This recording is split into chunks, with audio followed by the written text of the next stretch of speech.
相変わらずヒートまたぐで白いですね。白いですね。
レフリーがカウントを終えて、次に今にもついて出しました。さすがですね。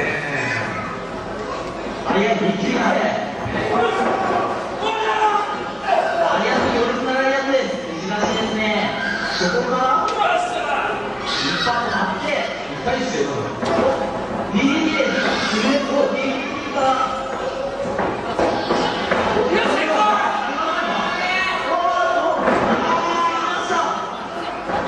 結構危険なことですよ。まあ、この今カウント入る。あとは言われてるのが刺さってますね。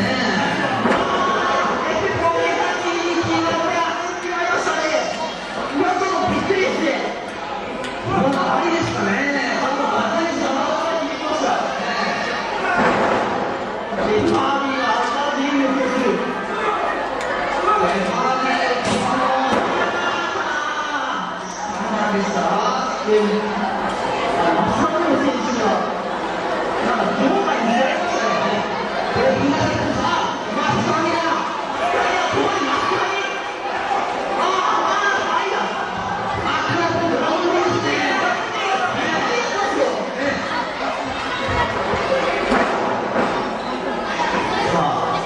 これかなり言っていますよ。レガーなんですけれども、ここで最高なんだろう、最高だ。これが天井にあった。これがちょっとかなりダメージでかいんじゃないですか。これは